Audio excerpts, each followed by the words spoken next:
हाँ, हेलो प्यारे बच्चों, welcome to the 11th lecture of centre of mass and collision. हम लोग पिछले क्लास में elastic collision, perfectly elastic collision और इन इलास्टिक कोलिजन, इन तीनों का डिफरेंस पढ़ लिए थे। एक टर्म होता था कोफिशिएंट ऑफ रेस्टिट्यूशन। ये क्या होता है? Velocity of separation by velocity of approach. ये कोफिशिएंट ऑफ रेस्टिट्यूशन ई जो है, जिसको हम ई से डिनोट करते हैं, it is equal to 1 for perfectly elastic collision, it is equal to 0 for perfectly inelastic collision, and it is between 0 and 1 for normal inelastic collision. yes or no? ठीक है sir, सुनिएगा मेरी बात। अब हम जो कोलिजन वाला कोई भी सवाल करेंगे, जैसे कि ऐसा आपको दे सकता है, इसका मास m है, दूसरे वाले का मास इत्तेफाक से अभी हम m ही मान रहे हैं, और मान लीजिए कि ये v वेलोसिटी से जा रहा है and it is at rest. और आपसे पूछा जा सकता है कि आफ्टर कोलिजन दोनों का वेलोसिटी बताइए। इसका नाम ए दे देते हैं, इसका नाम बी दे देते हैं। एक मिनट सर, तो माने कोलिजन में ऐसा पूछ सकता है कि एक इतना से आ रहा है, दूसरा इतना वेलोसिटी से जा रहा है, तो बताओ कोलिजन के बाद दोनों का वेलोसिटी क्या होगा? या कोलिजन के बाद इतने से जा रहा है तो कोफिशिएंट ऑफ रेस्टिट्यूशन बता दो, या coefficient of restitution and initial velocity दे दिया तो फाइनल, या फाइनल वेलोसिटी या कोफिशिएंट ऑफ रेस्टिट्यूशन दे दिया तो इनिशियल। इसी सब का कॉम्बिनेशन आएगा। अब मेरा एक बात सुनिएगा, किसी भी कोलिजन के टक्कर के दौरान जो भी फोर्स आएगा वो तो दोनों ऑब्जेक्ट पे इक्वल एंड ऑपोजिट होगा ना। कोलिजन के दौरान जो दो ऑब्जेक्ट पे फोर्सेस आएंगे that will be equal and opposite, तो net force on the system will be 0, so we can conserve the linear momentum of the system. Yes और नो? पक्का? ठीक है सर। तो एक बात तो यह है कि कोलिजन के दौरान जो भी फोर्स आता है वो दोनों टकराने वाले ऑब्जेक्ट के लिए नेट इंटरनल हो जाता है, तो एक्सटर्नल कोई फोर्स नहीं आता है, तो कोलिजन से पहले और कोलिजन के बाद आप लीनियर मोमेंटम को कंजर्व कर सकते हैं। और दूसरा, कोलिजन के लिए ही एक कंसेप्ट का इजाद किया गया, that is coefficient of restitution, जो किसके बराबर होता है? Velocity of separation by velocity of approach. तो जैसे वर्टिकल सर्कुलर मोशन में आपने दो टूल लिखा था, work energy theorem and dynamics of circular motion, वैसे ही कोलिजन में दो टूल आप लिख लीजिएगा। कौन कौन सा? पहला linear momentum conservation, linear momentum conservation, और दूसरा डेफिनेशन ऑफ ई, जिसको हम लोग कोफिशिएंट ऑफ रेस्टिट्यूशन बोलते हैं। ठीक है, इज दैट ओके? सुनिएगा मेरी बात।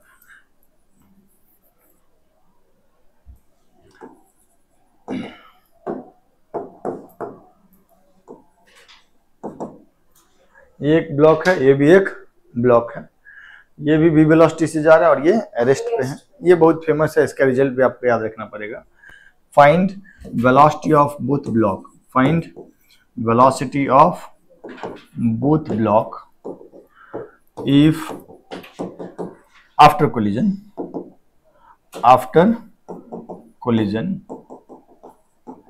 if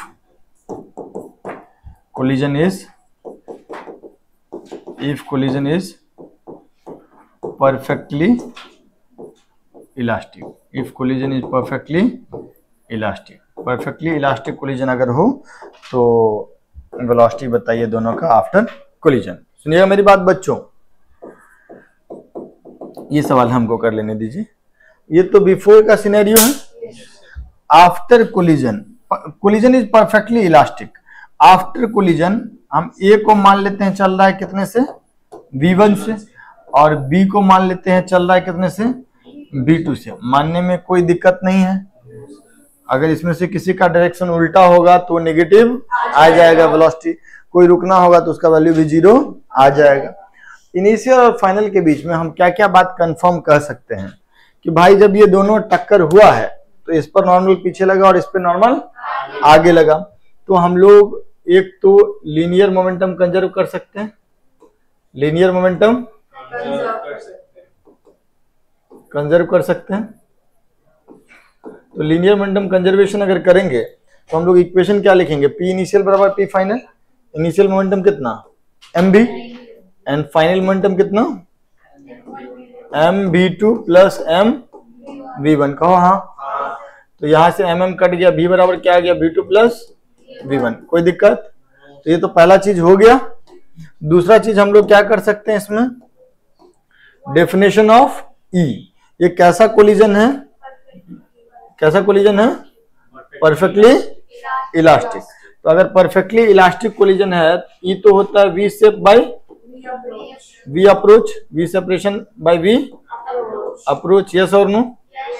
तो ई का वैल्यू है कितना यहाँ पे, 1। तो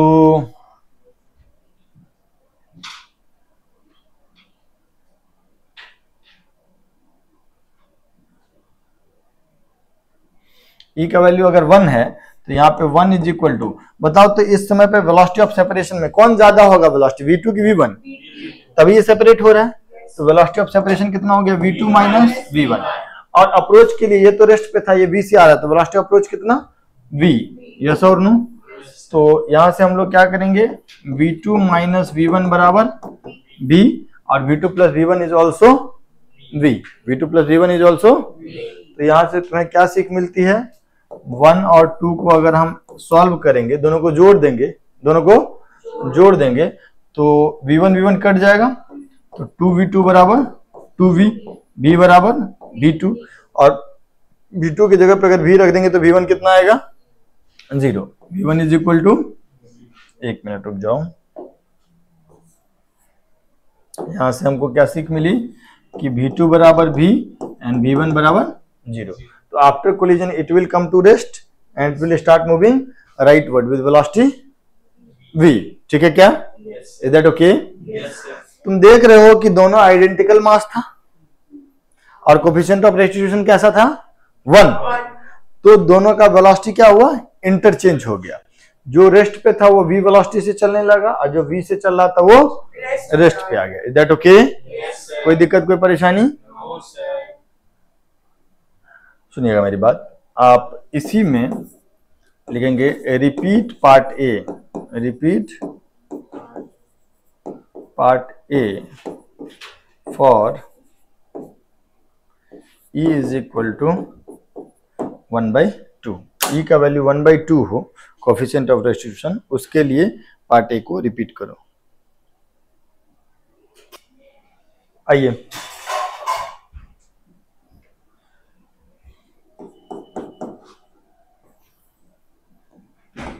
m मास का है, कितने से जा रहा है, v से, और ये m मास का है, ये है रेस्ट पे। ठीक है, ये शुरुआत का सिचुएशन है। आफ्टर दैट क्या हुआ, ये v से जा रहा है और ये सॉरी ये v1 से जा रहा है और ये v2 से जा रहा है। ठीक,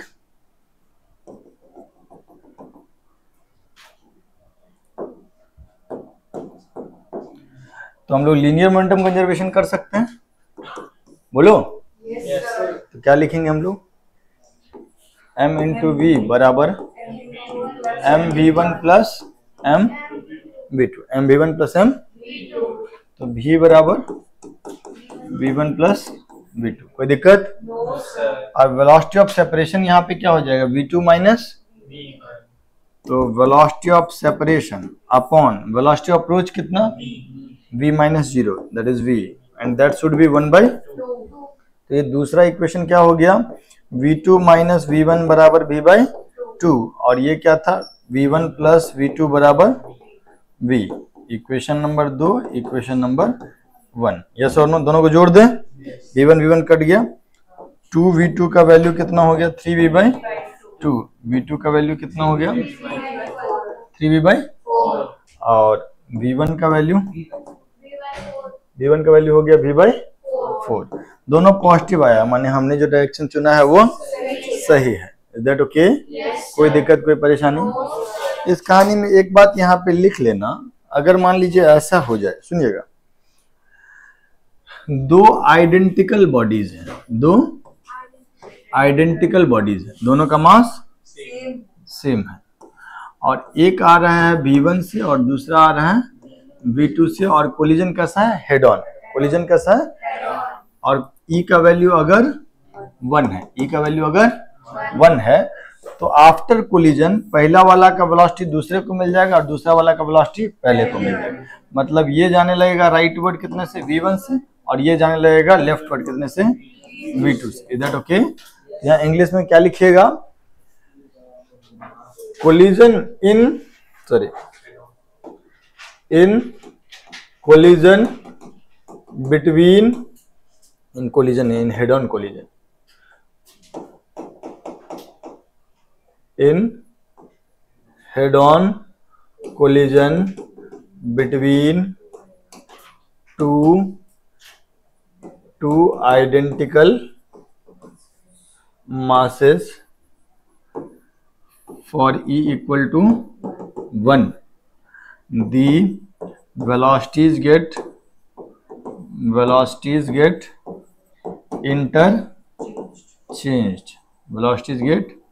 interchanged, ठीक है, वेलोसिटी आफ्टर कोलिजन, है ना। सो अगर आइडेंटिकल मास है, कोएफिशिएंट ऑफ सब्स्टिट्यूशन 1 हो, तो मासेस अपने वेलोसिटी को इंटरचेंज कर लेते हैं, ठीक है क्या?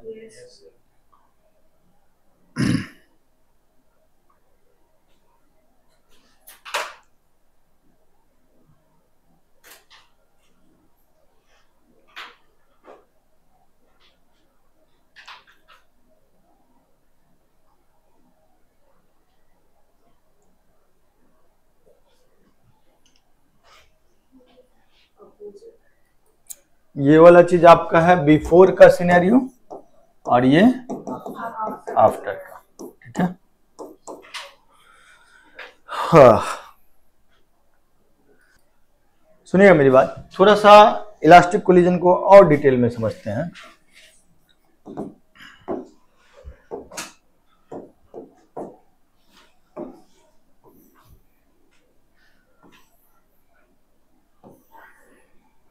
ये मास 2m है और ये मास m है और ये जा रहा है वेलोसिटी v से, ठीक है। It is at rest. Find E बराबर 1 दे दिया, हालांकि इसका कोई जरूरत नहीं है। Find minimum kinetic energy. एक काम करो, इन दोनों का मास बराबर रखो ना, क्या दिक्कत है। Find minimum kinetic energy of the system during collision. Minimum kinetic energy of system during collision. Collision के दौरान सिस्टम का मिनिमम काइनेटिक एनर्जी क्या होगा, ये आपको पता करना है। बच्चों, आप लोगों को तो ऐसा लग रहा होगा कि परफेक्टली इलास्टिक कोलिजन में, मैंने आपको कहा, हाँ, परफेक्टली इलास्टिक कोलिजन में एनर्जी का कोई लॉस नहीं होता। एनर्जी का कोई लॉस, तो एनर्जी का कोई लॉस नहीं होगा तो काइनेटिक एनर्जी बदलेगा ही, ऐसा आपको लग रहा है? ये गलत लग रहा है, सुनिएगा थोड़ा सा, आप कोलिजन के प्रक्रिया को समझिए। ड्यूरिंग कोलिजन क्या होता है उसको समझिएगा। हम जानबूझ के क्वेश्चन कराए हैं, इसके बाद एक थ्योरेटिकल एक लाइन लिखेंगे। देखो, जब ये बॉल आ रहा है, दोनों डिटैच्ड हैं, दोनों अलग अलग हैं, तब तो ये स्थिति है। अब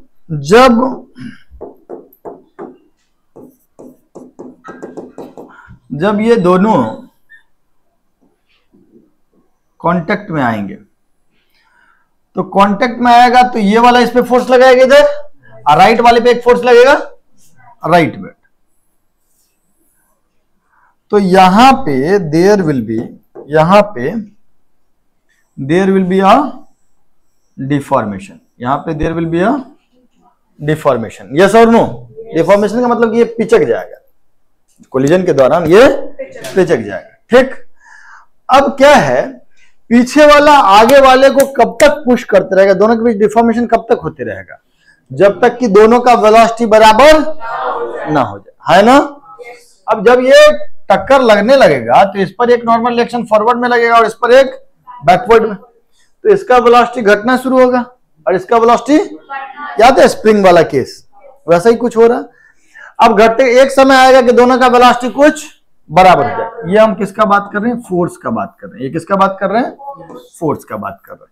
तो एक समय ऐसा आएगा कि दोनों का वेलोसिटी बराबर हो जाएगा, BC और BC। ये जो स्थिति है कि दोनों का वेलोसिटी बराबर बराबर हो जाएगा एक समय पे, ये वाला जो स्थिति है इस समय पे deformation of this blocks are maximum, है ना। इसके बाद क्या होगा, इसका वेलोसिटी फर्दर बढ़ेगा, इसका वेलोसिटी फर्दर घटेगा, तो फिर से इनका जो डिफॉर्मेशन है, जो पिच का, वो धीरे धीरे कम होने लगेगा। तो मैक्सिमम डिफॉर्मेशन तो अभी वाला है ना। अच्छा, जितना ज्यादा डिफॉर्म होते जाएगा इसका काइनेटिक एनर्जी घटते जाएगा और डिफॉर्मेशन में एक इलास्टिक पोटेंशियल एनर्जी जैसा एनर्जी स्टोर हो जाएगा। उसको डिफॉर्म करने में कुछ एनर्जी हमको खर्चा हो रहा है।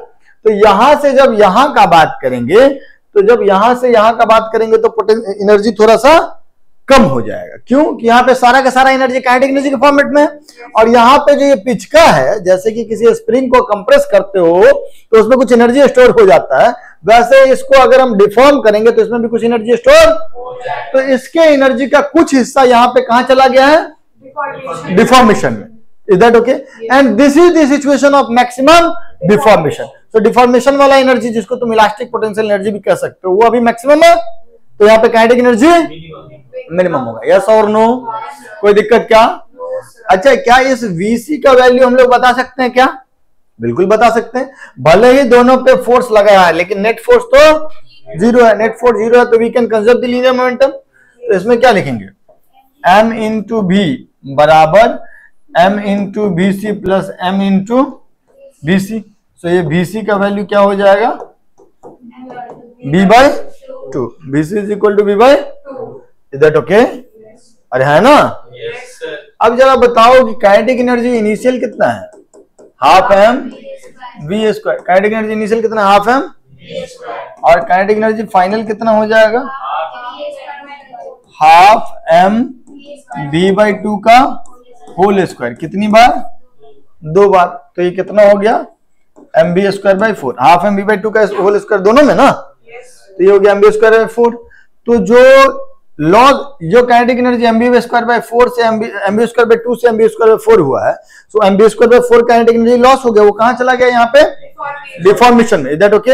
And this is your minimum, this is your minimum kinetic energy. क्योंकि इसके बाद जब जाएंगे तो फिर से इनका शेप वापस से रिगेन होना शुरू हो जाएगा, है ना। तो फिर से उसका पोटेंशियल एनर्जी का वैल्यू घटने लगेगा तो काइनेटिक एनर्जी बढ़ जाएगा सिस्टम का। यस और नो? मेरे कहने का मतलब यह है, सुनो, लोग ये कहता है कि परफेक्टली इलास्टिक कोलिजन में there is no loss of kinetic energy. Can you conserve the kinetic energy in perfectly elastic collision? You can conserve the kinetic energy in perfectly elastic collision, लेकिन only before and after. During collision kinetic energy is not conserve. During collision kinetic energy थोड़ा सा कम होकर के कहां चला जा रहा है, डिफॉर्मेशन में। यस और नो? तो मैं एक्चुअली इस पूरे सवाल का पर्पस ये था कि मैं आपको बता पाऊं कि डिफॉर्मेशन में कितना एनर्जी स्टोर हुआ। डिफॉर्मेशन में कितना एनर्जी स्टोर हो गया, दिस माइनस दिस, अभी वाले स्टेट में, है ना। तो maximum energy stored in deformation is this minus this, that is mv square by 4। Minimum kinetic energy of the system is mv square by 4। कहो हाँ? कोई दिक्कत? हम ये भी आपको कहना चाह रहे हैं कि इन perfectly elastic collision, in perfectly elastic collision you can conserve the linear momentum. You can conserve the linear momentum.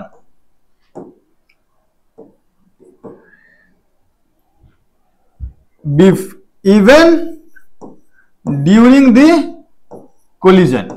During collision आप लीनियर मोमेंटम को कंजर्व कर सकते हैं, बिफोर एंड आफ्टर तो कर ही सकते हैं, लेकिन ड्यूरिंग कोलिजन भी आप लीनियर मोमेंटम कंजर्व कर सकते हैं, है ना। But you can not conserve the kinetic energy.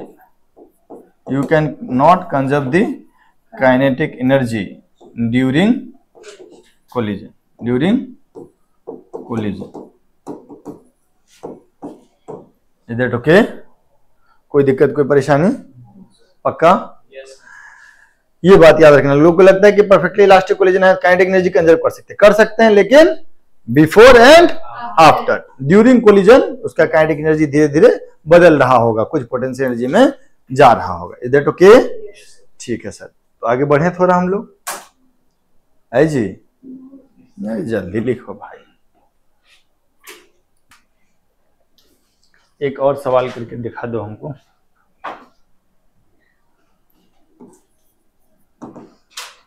ये ले लेते हैं m और ये ले लेते हैं 2m।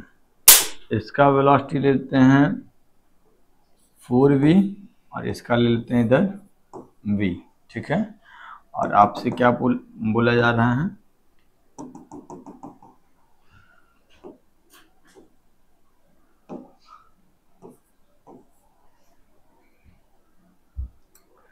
If E is equal to 1/3, then find velocity of blocks after collision। ठीक, और find loss in kinetic energy due to collision। Collision की वजह से काइनेटिक एनर्जी का लॉस कितना हुआ वो आपको बताना है।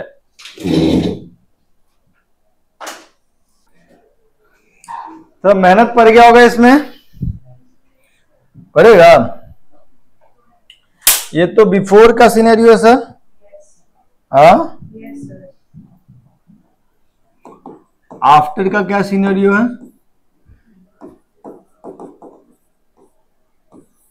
ये m इधर की तरफ जाएगा v1 से, और इस 2m को हम राइटवर्ड जाता हुआ मान लेते हैं v2 से। कोई डायरेक्शन गलत होगा तो हमको समझ में आ जाएगा, चिंता का बात नहीं।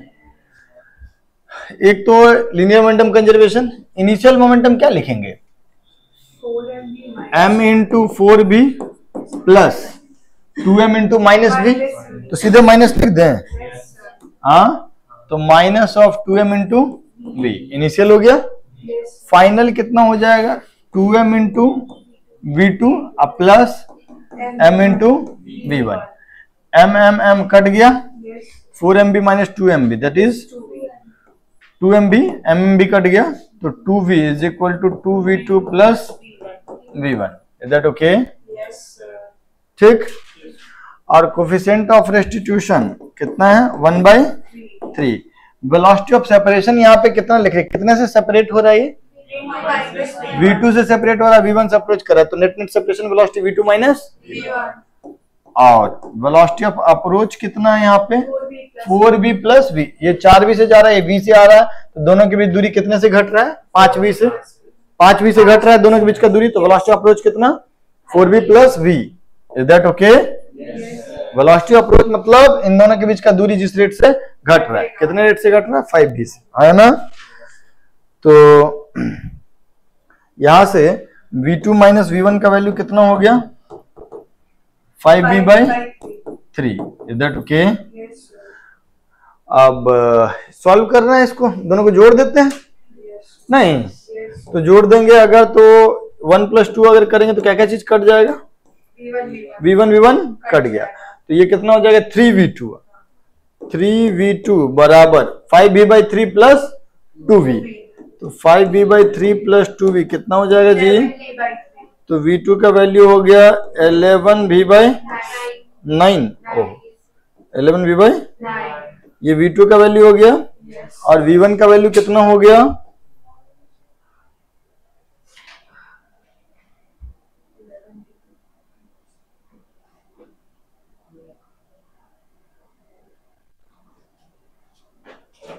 v1 का वैल्यू आया है आपका? यहां से v1 देख लेते हैं, 2v माइनस 2 इंटू 11v/9। नहीं, तो ये निगेटिव में आ गया क्या? Minus 4v/9। तो नेगेटिव साइन ये बता रहा है कि लेफ्टवर्ड होगा, मतलब ये वाला ब्लॉक टकराने के बाद पीछे की तरफ जा रहा होगा। कितने से जा रहा होगा? 4v/9 से। अब एक चीज और पूछा है, लॉस इन पहली बात बताओ, काइनेटिक एनर्जी इनिशियल कितना हो जाएगा? हाफ m इंटू 4v का whole square, that is 16v², और इसका half into 2m into v का स्क्वायर, तो ये कितना हो जाएगा? 8 1 9 9mv²। क्या 9mv² is initial kinetic energy. और कोलिजन के बाद का काइनेटिक एनर्जी क्या है? ये जा रहा है 11v/, ये 11v/9 और ये 4v/9, ऑपोजिट में जा रहा है बट कोई दिक्कत नहीं है। हाफ इंटू इसका कितना? m इंटू 4v/9 का होल स्क्वायर, माइनस का स्क्वायर करेंगे तो सेम ही आएगा। अब plus half into 2m into v2 का स्क्वायर ना, तो 11v/9 का होल स्क्वायर, यस और नो। अगर हम इसको कैलकुलेट करेंगे तो यहाँ पे आ जाएगा 16/81 गुना 2 कितना? 162, 16/182, 162। और यहाँ पे क्या आ जाएगा?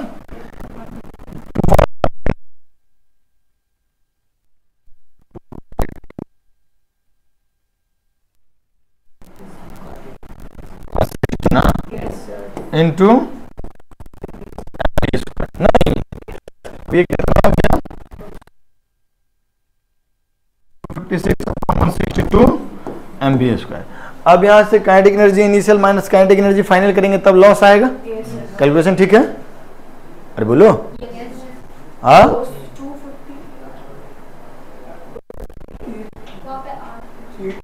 नहीं, ये तो ये ठीक है, ठीक है क्या? ठीक है। अब इसमें से इसको हम घटाएंगे तो हमको लॉस इन काइनेटिक एनर्जी आएगा। तुम करके देख लो, बट वो काफी कठिन नहीं हुआ। तो इसको करने का एक ऑल्टरनेट तरीका भी हम लोगों के पास है। पहले इसको लॉस करके पता करके देख लो, पहले इसका लॉस पता करके देखो कि कितना आ रहा है। लॉस पता करो, kinetic energy initial minus kinetic energy final कर दो। लॉस इन काइनेटिक एनर्जी के लिए लिख लो, लॉस इज इक्वल टू के इनिशियल माइनस के final, that is your loss. ये कैलकुलेट करके देख लो कितना आया, बता दो एक बार कितना आया? आंसर 200/27 MV सर, MV का यस 27 का मल्टीपल है। सर।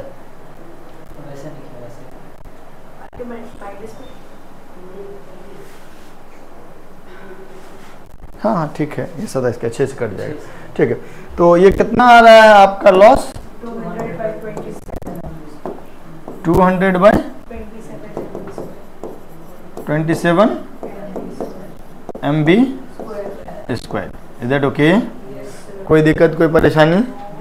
लेकिन यार ये तरीका तो काफी लंबा हो गया ना लॉस इन काइनेटिक एनर्जी का। लॉस इन काइनेटिक एनर्जी का सिंपल सा एक फॉर्मूला होता है, loss in kinetic energy in head on collision is how much? That is half mu मतलब m1 m2 by m1 plus m2 into v relative का square into 1 minus e²। v relative क्या है? v rel क्या है? Relative velocity before collision, relative velocity before collision. Okay, ये formula आप लगाए होते पुराने सवाल में तो आपको आफ्टर कोलिजन सिर्फ लॉस पता करने के लिए, अगर लॉस पता करने के लिए इस सवाल में अगर आप वो फॉर्मूला लगाए होते तो आपको इतना लीनियर मोमेंटम कंजर्वेशन, ई का डेफिनेशन या final kinetic energy initial kinetic energy minus final kinetic energy करने का जरूरत नहीं पड़ता। क्या होता है इसमें अगर हम डायरेक्टली यूज करते तो लॉस कितना आता? सो बताओ तो, डेल्टा काइनेटिक एनर्जी कितना आता? हाफ m1 की जगह पे कितना है वहां पे?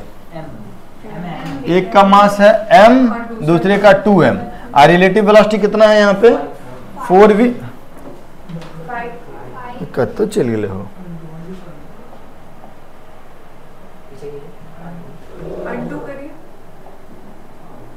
जान निकल गया था मेरा। हाँ हाँ, तो ये रिलेटिव वेलोसिटी इन दोनों के बीच कितना है? 5v ना। तो अगर हम यहाँ पर देखेंगे तो change in kinetic loss in kinetic energy क्या होगा, half m1 m2, m1 is m, m2 is 4m divided by m1 plus m2 into v relative का 2m है।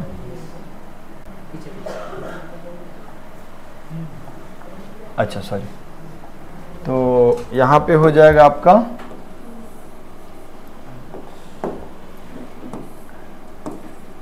m into 2m upon m plus 2m into v relative कितना 5v का whole square, तो 2 से 2 cut गया into 1 minus 1/3 का whole square, yes और no.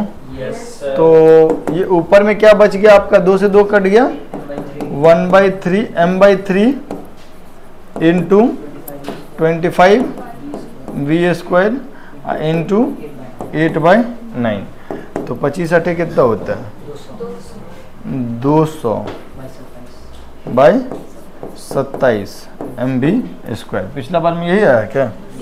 Okay okay ठीक है। तो डायरेक्टली आप लॉस इन काइनेटिक एनर्जी के लिए आप ये फॉर्मूला यूज कर सकते हैं। ठीक, कहानी से सीख क्या मिली कि अगर हमको कोलिजन के बाद का वेलोसिटी वगैरह पता करना है तो हम लोग क्या क्या का हेल्प लेंगे, एक तो लीनियर मोमेंटम कंजर्वेशन का जो यहाँ किए हुए हैं, और ये किसका है, ये definition of coefficient of restitution है, v separation by we approach equal to coefficient of restitution. इस दोनों को सॉल्व करके आपको individual velocity before after collision मिल जाएगा। लेकिन अगर डायरेक्टली काइनेटिक एनर्जी का लॉस पता करना है तो आप initial kinetic energy minus final kinetic energy ना करें, बजाय उसके क्या करें, डायरेक्टली ये वाला फॉर्मूला यूज कर लें। ठीक है, क्या आपने ये पेज लिख लिया है? नहीं लिखा तो पहले इसको लिख लीजिए, फिर नीचे वाले पेज पे मतलब आगे वाले पेज पे चलेंगे। ये लिख लिए हुए हम, अगला पेज ये भी लिख लीजिए।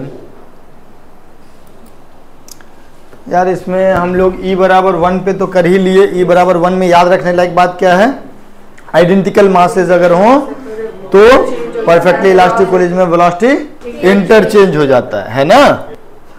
अगर आइडेंटिकल मास हो तो वेलोसिटी इंटरचेंज हो जाता है परफेक्टली इलास्टिक कोलिजन में। और लॉस इन काइनेटिक एनर्जी उसमें कुछ होता है नहीं, बिफोर एंड आफ्टर में।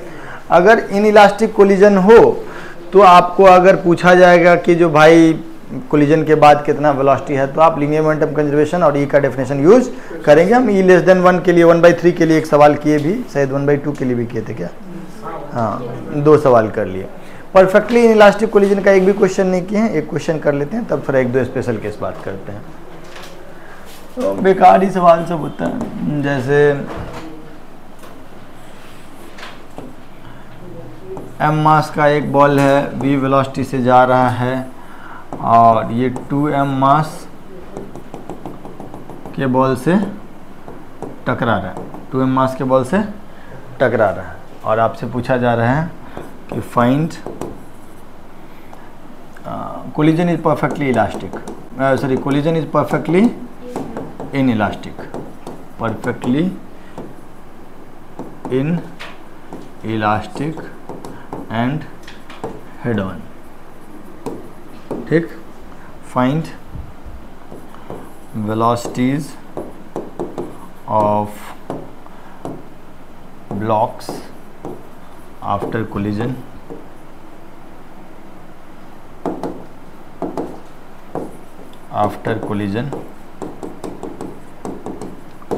also find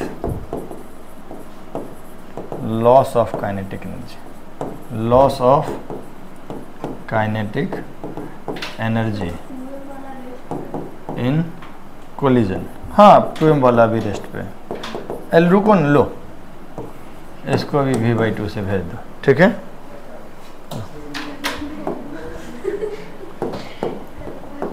इधर ओके। हाँ,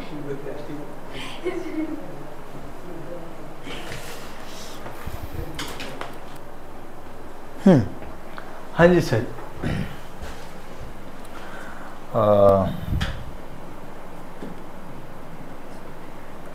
एक बात बताइए, क्या क्या किया आप लोग? ये तो बिफोर कोलिजन का सिनेरियो है ही, आफ्टर कोलिजन में अगर ई जीरो है मतलब वेलोसिटी ऑफ सेपरेशन, मतलब कोलिजन के अगर हेड ऑन कोलिजन है और वेलोसिटी ऑफ सेपरेशन जीरो है मतलब दोनों साथ साथ चलेगा। तो ये बिफोर का सिनेरियो और आफ्टर का सिनेरियो क्या हो जाएगा, ये 2m और ये m और ये जा रहा होगा कितने से, vc से, यस और नो। तो p इनिशियल बराबर p फाइनल लिख सकते हैं ना, तो क्या लिखेंगे m into v plus 2m into v by 2 is equal to m plus 2m कितना 3m into v c, yes और नो। तो ये हो जाएगा 2mv by 3m that is v c, and v c का वैल्यू कितना हो गया 2v by 3, v c is equal to 2v by 3, yes और नो।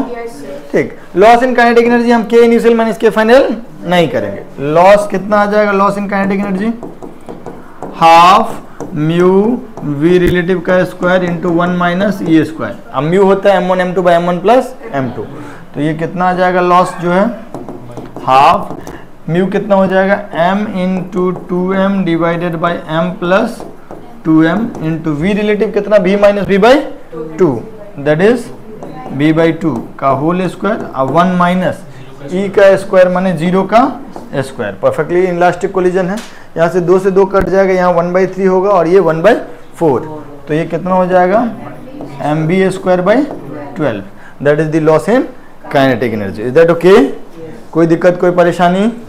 ठीक, आगे बढ़े, लिखिएगा collision with very heavy object.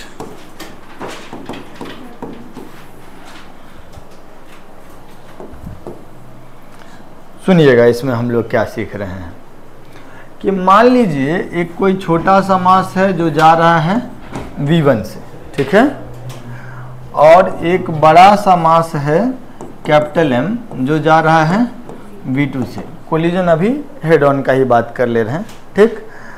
और हम ऐसा कह दिए कि capital M is very very large as compared to small m, capital M is very very large as compared to small m, okay.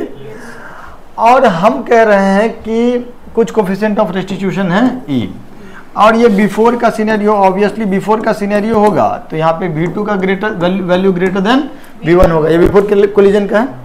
After collision क्या होगा, आफ्टर कोलिजन इसका velocity हम लोग कुछ मान लेते हैं v2 डैश और इसका वेलोसिटी v1 डैश। अब यार एक बात समझो कि अगर मान लो एक ट्रक से एक मक्खी टकरा गया, क्या ट्रक के वेलोसिटी में कुछ सिग्निफिकेंट फर्क पड़ेगा? समझ में आया बात? तो वैसा ही कुछ हो रहा है, एक बहुत हैवी ऑब्जेक्ट है और ये बहुत लाइटर ऑब्जेक्ट है। तो यहाँ जो हम लोगों ने v2 डैश लिखा है ना, इसको ऑलमोस्ट आप किसके बराबर लिख सकते हैं, v2। और अगर v2 डैश को v2 के बराबर लिखा तो अब आप लीनियर मोमेंटम कंजर्वेशन यूज नहीं कीजिएगा, क्योंकि आप उसको इग्नोर कर दिए, उसको इग्नोर कर दिए। Is that okay? अब सिर्फ और सिर्फ इसमें क्या चीज वेरिएबल है, v1 डैश, v2 v1 तो मालूम है। और कोलिजन के बाद हम कह रहे हैं कि कैपिटल M का वेलोसिटी सिग्निफिकेंटली चेंज नहीं करेगा, तो हम कैपिटल M का वेलोसिटी जो पहले था वही रख दिया। अब एक ही चीज पता करना है हमको, v1 डैश, तो हम लोग क्या लिखेंगे, डेफिनेशन ऑफ E। और डेफिनेशन ऑफ E क्या होता है, velocity of separation by velocity of approach. अब तुम जरा हमको बताओ कि अगर हम तुमको E का वैल्यू दे दे तो यहाँ पे वेलोसिटी ऑफ सेपरेशन कितना लिखोगे, v1 डैश माइनस, तो v1 dash minus and velocity of approach क्या लिखोगे, v2 माइनस v1। अप्रोच कर रहा है तो v2 ज्यादा होगा, v1 कम होगा, तो ये v2 माइनस v1। यहां से आपको v1 डैश का वैल्यू पता लग जाएगा। Is that okay? अब क्या है सर कि एक बात केवल इसमें लिखना है,